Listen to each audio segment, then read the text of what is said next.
All right, Clay, so we're going to get into what Thomas Brown just said there in a minute, but I want to get just sort of your thoughts, let it all out.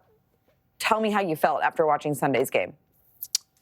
Well, there's a couple things. So firstly, like I alluded to earlier, I think we put too much on his plate too fast. And I was the guy that said I want to see Thomas Brown as the head coach because he did such a good job as offensive coordinator. But now the guy's coming down from the booth. Now he's on the field. Now he's calling the plays offensively. And then he has to focus on the defense too. Usually, Ruthie, you're an offensive coordinator, say I'm a tight end. I'm on the sidelines. I'll be next to my tight end coach.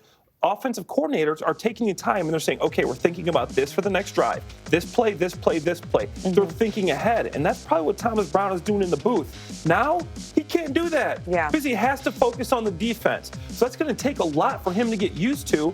And just a month ago, he was the passing game coordinator.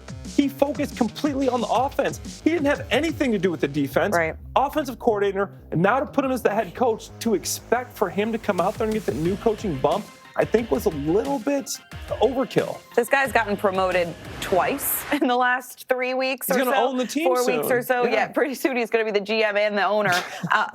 I think what was so disappointing was that we were talking all week, Clay, about this interim head coach boost, and the players are excited and everyone's happy and it's different now and we're going to play hard for this guy. And you came out and you looked flat. It was arguably the worst that team looked all season long. Yeah.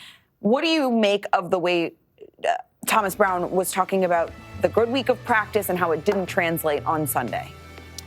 Yeah, sometimes a player, you have a good week of practice, and that can do the opposite for you. It can get you comfortable, and then you go out there, and it's not what you thought.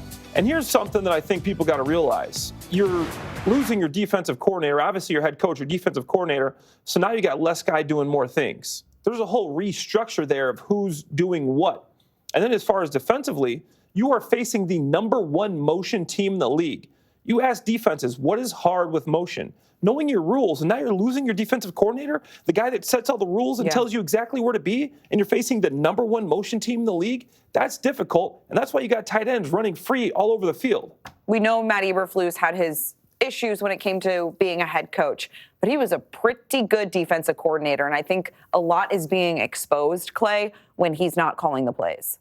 Yeah, absolutely. Flus obviously was not good at the end of game management. That was something that he needed to work on, and I think he needed to work on his accountability. But as far as calling plays and getting his team in a situation to where they're a bend but don't break defense with limited talent since some of the guys got hurt, that he did a good job doing that. One of the best red zone defenses this season. They really were just... Teams could run up and down them, but at the end of the day, they were oftentimes making them kick field goals, and that certainly wasn't the case against the San Francisco 49ers.